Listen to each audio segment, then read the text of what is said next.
Good morning, friends. This is Kailash Arshia. You are watching my YouTube channel Arshia English Classes. Friends, आज मैं आपके लिए एक chapter pronoun है वो लेके आया हूँ, जिसको हम आज डिटेल में पढ़ेंगे। फर्स्ट डे हमने जब पार्ट ऑफ स्पीच पढ़ी थी, उस समय मैंने जिक्र किया था आपके सामने कि सब्जेक्ट में और ऑब्जेक्ट के अंदर हमेशा नाउन या उसका सब्स्टिट्यूट है जो कहलाता है प्रोनाउन, वो आता है। तो नाउन का प्रयोग तो चाहे सब्जेक्ट में हो चाहे ऑब्जेक्ट में हो, वो उसी प्रकार होता है। लेकिन अगर प्रोनाउन आता है तो फिर उसके केसेस अलग अलग, वो अपना जो फेस है वो बदल देता है। किस प्रकार बदलता है? सब्जेक्ट से ऑब्जेक्ट में जाता है तब, पोजेशन में जाता है तब, रिफ्लेक्सिव में जाता है तब, कैसे कैसे चेंज होता है, पर्सन कितने प्रकार के होते हैं, कैसे हम उसको यूज करते हैं, आइए मैं आपको लिए चलता हूं। देखिए यहां पर पर्सनल प्रोनाउन यानी कि नाउन का सीधा सीधा सब्स्टिट्यूट, वो फर्स्ट पर्सन हमेशा, सेकंड पर्सन, थर्ड पर्सन ऐसे डिवाइड किए गए हैं। फ्रेंड्स देखिए, आई और वी फर्स्ट पर्सन है, यू सेकंड पर्सन है, यानी स्पीकर हमेशा फर्स्ट पर्सन होता है और लिसनर हमेशा सेकंड पर्सन। इन दोनों के अलावा दे, प्लूरल कोई है उसका प्रोनाउन दे, मेल है तो ही, फीमेल है तो शी, और बर्ड्स, एनिमल, नॉन लिविंग, इनके लिए इट, ये सारे थर्ड पर्सन है। अब फ्रेंड्स इसमें आगे चल के हम ऐसे बोलेंगे first person, second person, third person, और उसको अब किस प्रकार हम देखते हैं कि सब्जेक्ट में अगर इस पर्सनल प्रोनाउन को यूज करना है तो उसको कहते हैं नॉमिनेटिव प्रोनाउन। नॉमिनेटिव का मतलब होता है वो प्रोनाउन जो सब्जेक्ट में आता है। तो सब्जेक्ट में आपने देख लिया same to same, I, we, you, they, he, she, it. लेकिन ये जो ही ऑब्जेक्ट में यूज करने होते हैं तब आप देखेंगे कि ऑब्जेक्टिव केस बनता है। ऑब्जेक्टिव केस में फ्रेंड्स आई का मी, देखिए वी का अस, यू का यू, दे का देम, ही का हिम, शी का हर और इट का इट। इस प्रकार से ये चेंज हो जाते हैं। तब हम यहां पर जब पैसिव करते हैं तो प्रोनाउन सब्जेक्ट को जब ऑब्जेक्ट में ले जाते हैं या ऑब्जेक्ट को जब सब्जेक्ट में लाते हैं, तो अगर प्रोनाउन है तो ये नॉमिनेटिव और ऑब्जेक्टिव केस का बहुत ख्याल रखना होगा दोस्तों। तो आप ऐसा ध्यान रखेंगे। आगे हम चलते हैं पोजेसिव। पोजेशन का मतलब होता है अधिकार। अधिकार हिंदी में एक अच्छा शब्द है अपना। अपना यानी कि रमेश अपने पिताजी को सूचित करता है, अपने पिताजी को। तो यहां पर देखिएगा सब्जेक्ट सूचित करने वाला रमेश इन्फॉर्म्स अपने। तो अब रमेश मेल है, ही का अपना देखिएगा हिज फादर। लेकिन यहां रमेश की जगह अगर अपन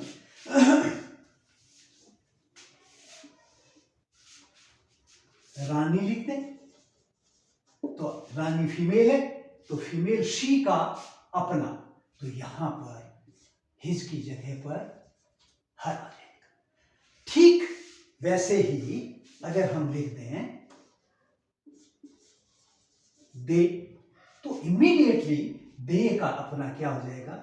वे अपने पिताजी को सूचित करते हैं।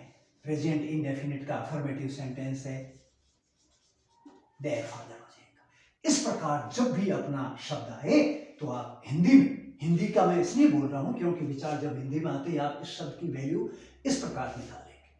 फिर अपन देखते हैं रिफ्लेक्सिव प्रोनाउन। दोस्तों रिफ्लेक्शन का मतलब होता है प्रतिबिंब। प्रतिबिंब माने हिंदी में भी वही इसी तरह से एक शब्द है स्वयं। स्वयं शब्द का किस प्रकार से आता है देखिएगा।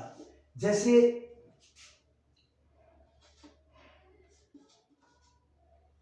उसने स्वयं को मार दिया, पास्ट इंडेफिनिट। अब फ्रेंड्स मारने वाला कौन है? कोई मेल मेंबर, दिया यानी ही, ठीक है।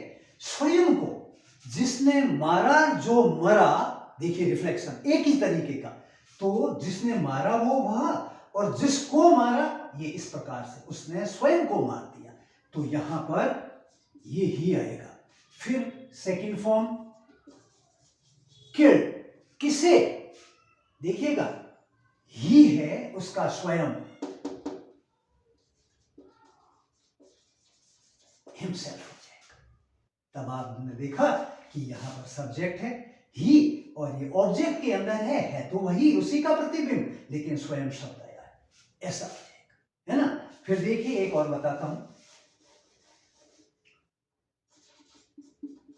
लोग स्वयं को नहीं जानते। फ्रेंड्स, प्रेजेंट इंडेफिनिट का नेगेटिव सेंटेंस है।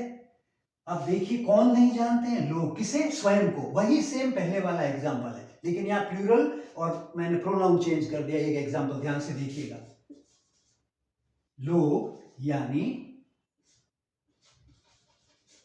पीपल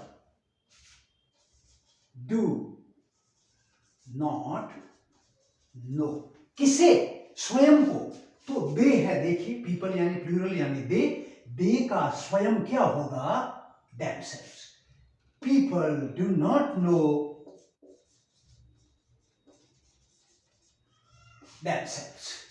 देखा आपने, इस प्रकार से स्वयं का प्रयोग आता है। तो हमने जाना है कि प्रोनाउन है उनके केसेस जानना बहुत जरूरी है, कि यहाँ नॉमिनेटिव यानी सब्जेक्ट में यूज करना है, या ऑब्जेक्टिव केस में यूज करना है, या पजेसिव, उसके ऊपर संबंध जो है उसका किसके कौन से नाउन के साथ है, तो इस प्रकार से है यूज करना है। और रिफ्लेक्सिव केस अगर आता है तो स्वयं शब्द आता है और उसका इस प्रकार। तो ये प्रोनाउन की टेबल आपको बखूबी याद करनी होगी, जिससे आगे आने वाले टाइम में आप लिखते समय बहुत अच्छी तरीके से इसका प्रयोग कर सकते हैं। अब मैं थोड़ा आपसे बात करूं रिलेटिव, ये एक कंजक्शन की तरह आते हैं, है ना, इसका मैं प्रयोग करके आपको बताता हूं।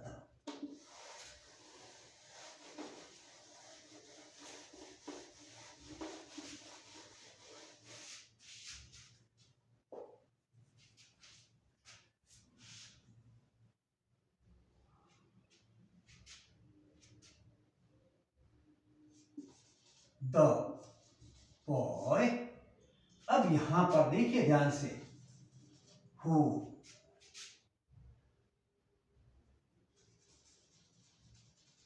Always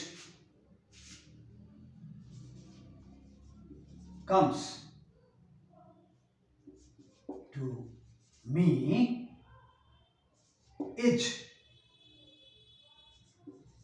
very poor। यहां एक्चुअल सेंटेंस फ्रेंड्स इतना ही है, the boy is very poor, है ना, लेकिन बीच में एक क्लाउज आया है, तो यहां पर इसका हिंदी में तो शब्द जो है, लेकिन ये हु क्यों आया है, क्योंकि यहां पर ये सब्जेक्ट द बॉय, तो सब्जेक्ट में जब भी ऐसा आता है जो मेल या फीमेल है, उसके लिए हमेशा हु आता है। अब देखिएगा आगे, the book which is torn is very important. देखिए दोस्तों, सेम स्ट्रक्चर की तरह है ये द बुक। अब यहां मेल और फीमेल यानी ह्यूमन बीइंग के लिए तो हु आ गया जो, और यहां पर विच है तो सब्जेक्ट, लेकिन ये जो के लिए, the book which is torn is very important. यहां विच का प्रयोग आया क्योंकि ये नॉन लिविंग है, ऐसा। अब देखिए आप फिर, I called the boy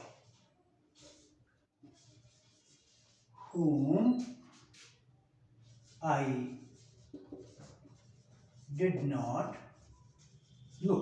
मैंने एक बच्चे को बुलाया जिसे, जिसे किसके लिए आया है, ये बच्चे के लिए, और बच्चा इस सेंटेंस के अंदर ऑब्जेक्ट है, तो इसका माने ये हुआ कि हु और विच जब भी आएंगे ये सब्जेक्ट के आगे आएंगे, ठीक है। ये प्रोनाउन जब भी बन करके आएंगे सब्जेक्ट के आगे, हु और विच। लेकिन अगर होम आएगा वो हमेशा ऑब्जेक्ट के लिए आएगा। यहां subject second form of the verb और object. I called the boy whom I did not know। यहां पर ये whom ऑब्जेक्ट, इसके लिए यहां पर द बॉय है, उसके लिए ये pronoun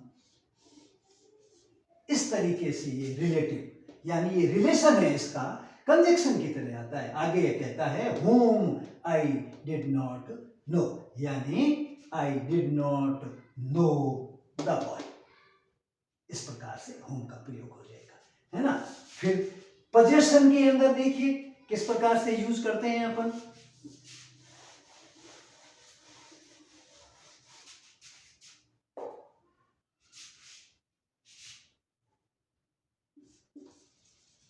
They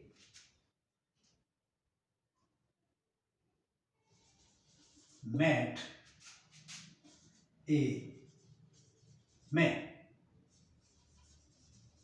whose father is the sarpanch of our village।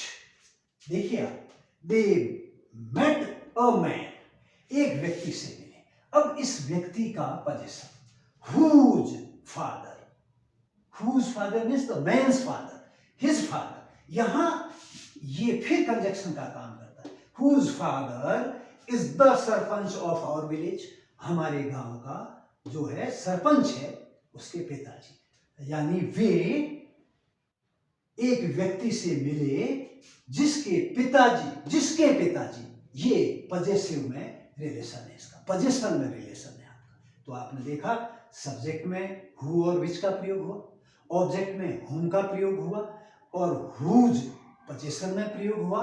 इस प्रकार हम देखते हैं कि सारे सेंटेंसेस में रिलेटिव प्रोनाउन क्लॉजेज में फिर हम डिटेल में आपको आगे पढ़ाएंगे।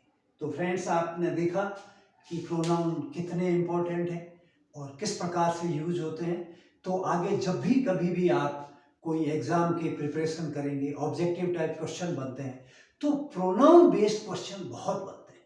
तो मैं आपको इसमें कुछ प्रोनाउन के जो काइंड ऑफ प्रोनाउन है आगे और है, जो अगले मेरी वीडियो के अंदर आपको डिटेल में मैं बताऊंगा कि किस प्रकार यूज होते हैं। लेकिन फिलहाल आप प्रोनाउन का पूरा एक टेबल, उसके जितने भी प्रकार के केसेस एग्जाम्पल सहित हमने डिस्कशन किए, आप इस वीडियो को बार बार देख करके और इस टेबल को अच्छी तरीके से एग्जाम्पल सहित जो मैंने दिए हैं उनमें समझें। और अंत में मेरी वीडियो को सब्सक्राइब जरूर करें, अपने फ्रेंड्स को अपने ग्रुप में शेयर जरूर करें, ताकि सारे जगह पर ये वीडियो जाएं और सभी ऐसे दोस्त जो बिगिनर है, जो बिगिनिंग में इंग्लिश सीखना शुरू किया है, वो अच्छी तरीके से है, वो इस चैप्टर को भी समझ जाएं। और फ्रेंड्स, एक बात और, बेल आइकॉन पक्का दबा दें ताकि मेरा हर वीडियो जैसे ही मैं अपलोड करता हूं तुरंत आपके पास पहुंच जाए। Thank you.